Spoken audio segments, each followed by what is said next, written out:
Bienvenido a una emisión más de Punto por Punto, su programa de análisis político. Le saluda a su servidora Sandra Romero y le invito a que nos vea en YouTube y Facebook en nuestra página Punto por Punto Quintana Roo y en Radio Universidad del Sur. Los temas de hoy: la violencia política de género y todas sus modalidades. También estaremos hablando del retiro de decenas de escoltas a exgobernadores y a funcionarios, escoltas que pagaba usted y yo con nuestros impuestos. Saludo afectuosamente a mi compañera periodista María Luisa Vázquez y nos acompaña también la consejera electoral Claudia Carrillo Gasca, con quien pues estaremos hablando de este tema que tiene que ver con la violencia política de género, a esto que se enfrentan ahora las mujeres y que pues hasta nombre ya le pusimos violencia política de género. ¿No es así, consejera?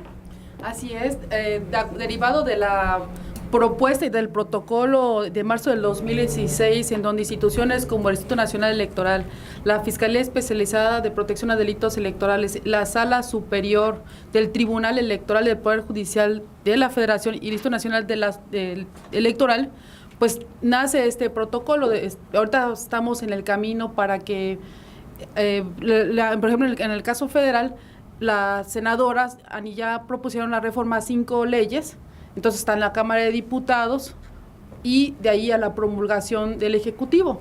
Entonces, sí, si me permites, ya te puedo meter darte un preámbulo de lo que es este tema.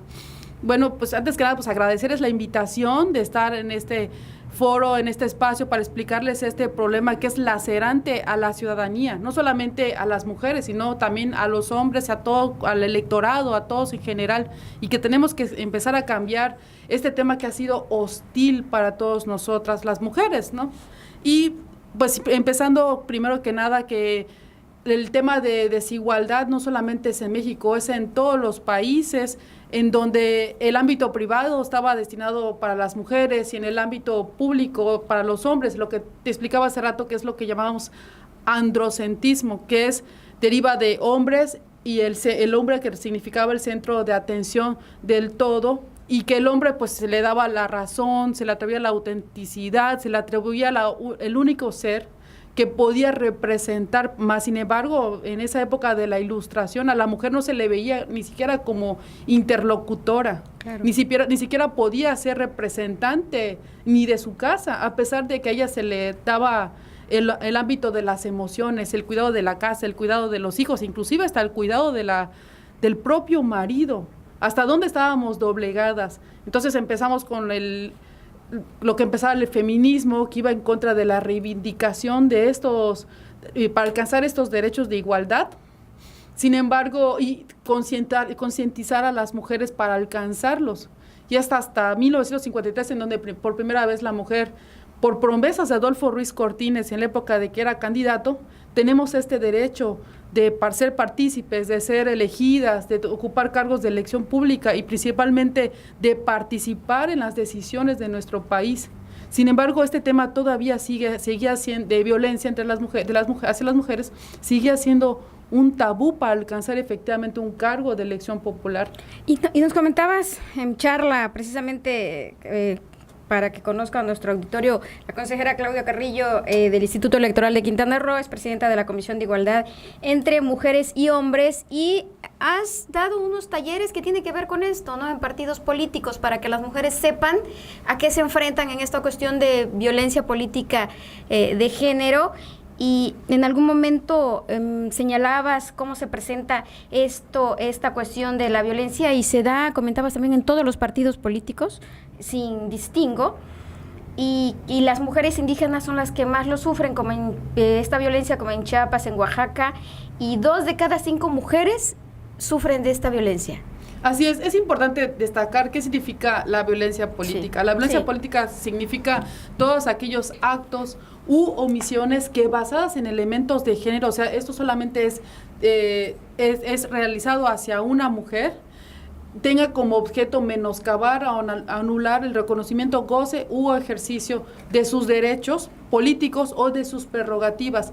Efectivamente, se da en el interior de partidos políticos. No hay una estadística, ni siquiera en Quintana Roo. En Quintana Roo nace el primer caso, que es el que como consejera pues me atrevo a denunciar y que ahorita está en investigación de las autoridades. Todavía es una situación intangible, están todavía en investigación y efectivamente, o sea, si yo como consejera electoral con tener un grado de estudio soy susceptible a ser víctima de violencia de género, pues ¿quiénes son las que puede más, esperar el resto, ¿qué puede ¿no? esperar Así respecto al grupos vulnerables como son los indígenas, que son basados en usos y costumbres? ¿Nos podrías comentar, por favor, consejera, cuál fue lo que te motivó a presentar una denuncia por la que tú fuiste objeto precisamente de lo que estás comentando? Para que pues la gente que nos ve, nos escucha, si tuviera una idea de que tú eres una persona preparada en ese asunto y que precisamente por eso tienes interpuesta una denuncia porque tú porque lo viviste en carne propia. Exactamente, lo viviste en carne propia también. Sí.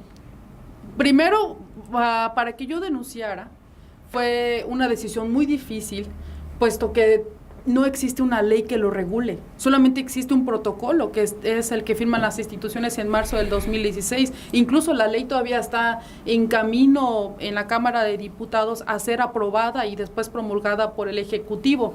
¿Qué es lo que me impulsa? Quizás el miedo a que realmente pasara algo. Después lo vi en el camino de estar en constante litigio, lo empiezo a ver como para concientizar a otras mujeres y empiezo a descubrir en este evento, en los eventos, en los talleres en los que he podido participar, que efectivamente hay mujeres que son víctimas de violencia de género. Pero perdón, pero que te interrumpa, pero ¿qué fue lo que motivó en los hechos que tú hayas llegado o tomado esta decisión? O sea, ¿tú por qué fuiste víctima de violencia política, de violencia de género? ¿Por qué fui víctima? Porque a mi criterio no me presté a ser vulnerada en mis decisiones y en mi actuar como consejera electoral.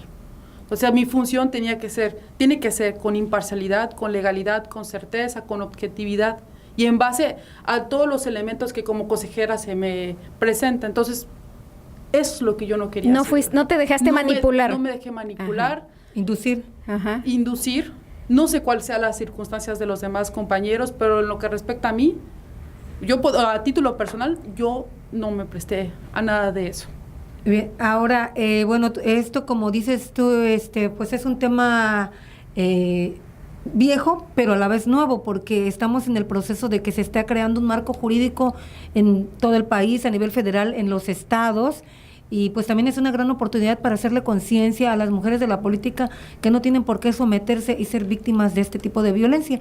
Y un ejemplo que creo que me recuerda ahora, ¿no? Y que por el que en su momento nos escandalizamos fue el de las famosas Juanitas, ¿sí? Y ese creo que es el más, pues yo creo que la mayoría se recuerda, ¿no? Cuando había un grupo de diputados que llevaron a la Cámara a mujeres, pero que era precisamente para cumplir solo la famosa cuota de género. Eran suplentes, ¿no? Sí, y todos suplentes porque en su momento ellos tenían que renunciar para ceder su lugar. Para ceder su lugar, y eso es precisamente a lo que se refiere todo lo que estamos comentando, entre otros, obviamente. Y como bien comentas, si bien es nuevo porque se denuncia, claro, pero ya es viejo porque es una práctica que se da en todos los partidos políticos. Bueno, en el caso de las Juanitas, creo que el partido se aprovechó de la laguna legal.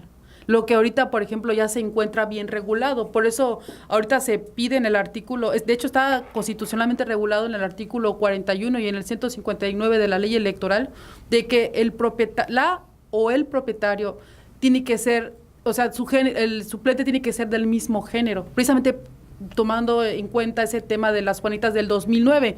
¿Cuáles fueron las circunstancias que las Juanitas hayan renunciado? Pues esas son precisamente las que se desconocen. Lo mismo pasa en 1923, cuando en la península de Yucatán casualmente tenemos a nuestras 3 primeras diputadas, Elvia Carrillo Puerto, Raquel Zip y Beatriz Peniche y Rosa Torre. Y de hecho Yucatán se ha marcado también por ser innovador en este tema de otorgarle derechos de votar y de ser votada a la mujer.